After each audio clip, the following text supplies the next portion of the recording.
Però Nicoletta aveva fatto questo bel servizio assieme a Lucio Zanato e pertanto lo premiamo anche perché non è l'unico servizio sugli animali che hanno fatto. Un premio all'attenzione che Media Nord-Est ha per gli animali, quello consegnato lo scorso fine settimana nel corso del Maggio Felino a Fiesole, la città dei gatti.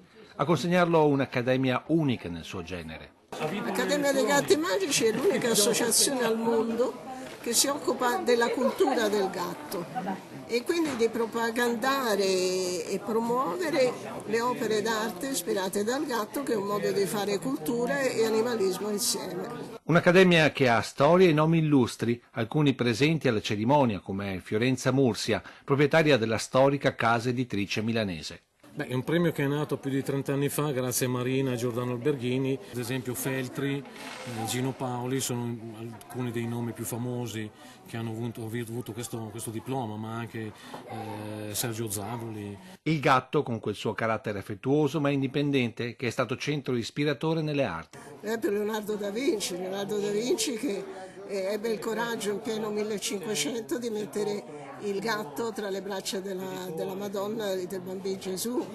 Ma i gatti sono esempi positivi nelle nostre comunità, come per la scuola di Pistoia. Gatto Bernardo è stato diplomato ufficialmente come mascotte della scuola e anche con questo l'abbiamo voluto ringraziare per la sua attività naturale e spontanea di pet therapy con tutti i nostri ragazzi, perché noi abbiamo avuto casi di ragazzi autistici con diversi problemi o crisi di panico eccetera, e lui li calma in maniera sconvolgente. Ecco dunque il perché di un premio alle storie che danno visibilità ai gatti. Così anche noi siamo stati premiati per aver raccontato la storia di Tenny, la gattina dell'ospedale di Oderzo, ma la conclusione è stata per Loretta Marcucci e la sua opera di salvataggio dei gatti terremotati, che l'ha portata a diventare anche vigile del fuoco volontario. Ad agosto saranno 3 anni dal sisma del centro Italia del 2016 che mi occupo tutti i weekend, si può dire praticamente, di gatti di alcune frazioni di accumuli. Quello del vigile del fuoco era un sogno che avevo anche, diciamo, a livello personale da una vita, perché oltre ad aiutare animali aiuto anche persone, insomma, no? Ricordiamo che nella vita lei fa altro.